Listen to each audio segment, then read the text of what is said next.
अगर तुम्हारा आज सुखपूर्ण नहीं है तो दुखपूर्ण आज से सुखपूर्ण कल कैसे निकलेगा? थोड़ा सोचो।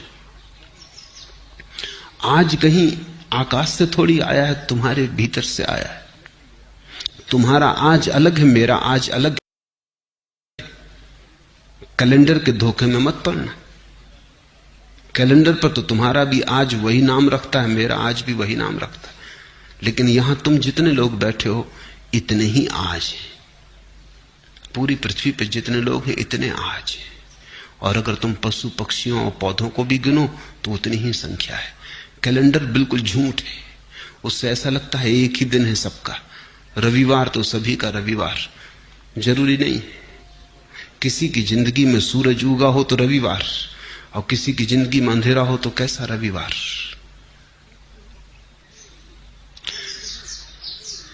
आज कहीं आकाश से नहीं उतरता है, समय कहीं बाहर से नहीं आता है। समय तुम्हारे भीतर से पैदा होता है। तुम ही आज को जीकर कल को पैदा करोगे। तुम्हारे ही गर्भ में निर्मित होता है कल। कल निर्मित हो रहा है आज। और इसलिए मैं कहता हूं आज और अभी जी लो, और इतने आनंद से जियो, ऐसे भरपूर जियो कि जो तुम्हारे गर्भ में निर्मित हो रहा है वो भी रूपांतरित हो जाए, वो तुम्हारे आनंद को पकड़ ले। अगर आज तुम दुख में जी रहे हो, कल की आशा कर रहे हो सुख की, आशा से पैदा नहीं होगा कल। कल तो तुमसे पैदा होगा। तुम जैसे जी रहे हो उससे पैदा होगा, तुम्हारे अस्तित्व से पैदा होगा, तुम्हारे सपनों से नहीं। समझो, एक मां बीमार है और उसके गर्भ में एक बेटा है और रुग्ण है और शरीर जराजीर्ण है। बेटा तो इस जराजीर्ण रुग्ण शरीर से पैदा होगा। मां चाहे सपने कितनी देखती हो कि बेटा बड़ा स्वस्थ होगा, महावीर जैसा स्वस्थ होगा, इससे कुछ हल नहीं होने वाला। इस सपने से बेटा पैदा नहीं होने वाला। बेटा तो सच्चाई से पैदा होगा। तुम्हारा कल तुम्हारे सपने से पैदा नहीं होगा, तुम्हारे आज की असलियत से पैदा होगा, हकीकत से पैदा होगा। तुम आज क्या हो? अगर तुम नाच रहे हो तो तुमने आने वाले कल के लिए नाच दे दिया। अगर तुम प्रमुदित हो, प्रफुल्लित हो, तो कल का फूल खिलने ही लगा, क्योंकि जिस फूल को कल खिलना है उसकी कली आज ही तैयार हो रही है। प्रतिपल तुम अगला पल पैदा कर रहे हो।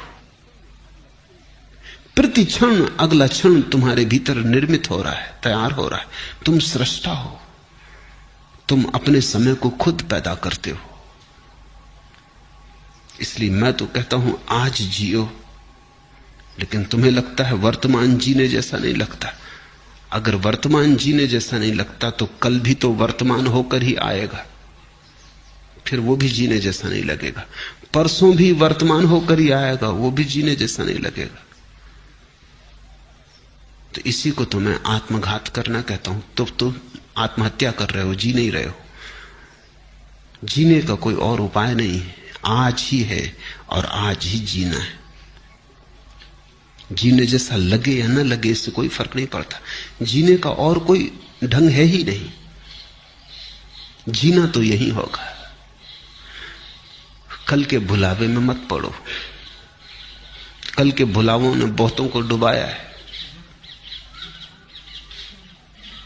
आज जियो। ये क्षण खाली ना चला जाए। ये क्षण अवसर है, इसे तुम ऐसा ही मत गंवा देना। कुछ बना लो इसका, कुछ रस ले लो इसमें, कुछ भोग लो इसे, कुछ पहचान लो इसे। इसका स्वाद उतर जाने दो तुम्हारे प्राणों में। ये ऐसा ही ना चला जाए, क्योंकि अगर समय ऐसा ही जाता है तो समय को ऐसे ही चले देने की आदत मजबूत होती चली जाती। फिर धीरे धीरे समय को गंवाना तुम्हारी प्रकृति हो जाती। भोगो इसे, चूसो इस क्षण को, निचोड़ लो इसको पूरा। इसका रस जरा भी छूट ना जाए।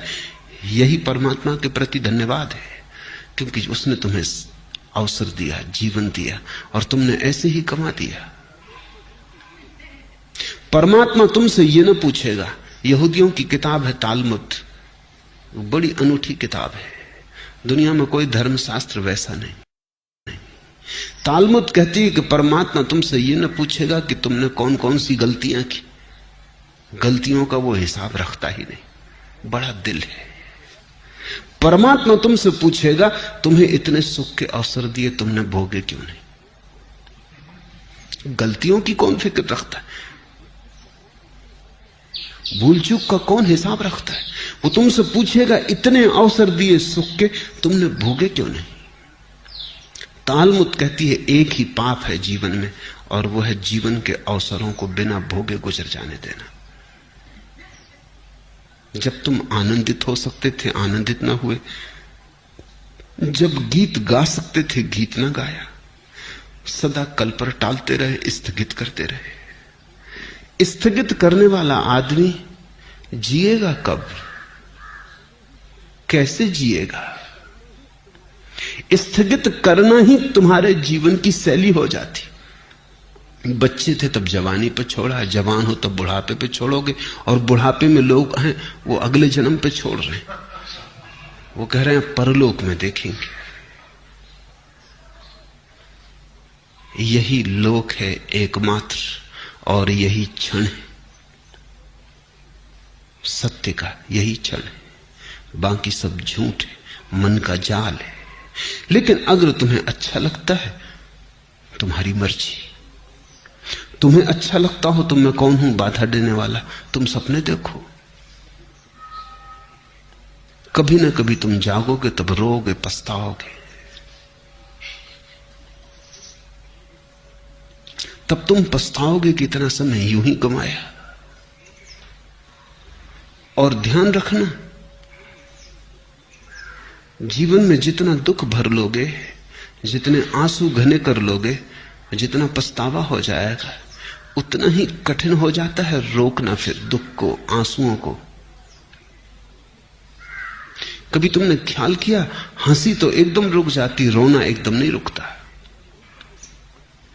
तुम हंस रहे हो एकदम रुक सकते हो, रोना एकदम नहीं रुकता।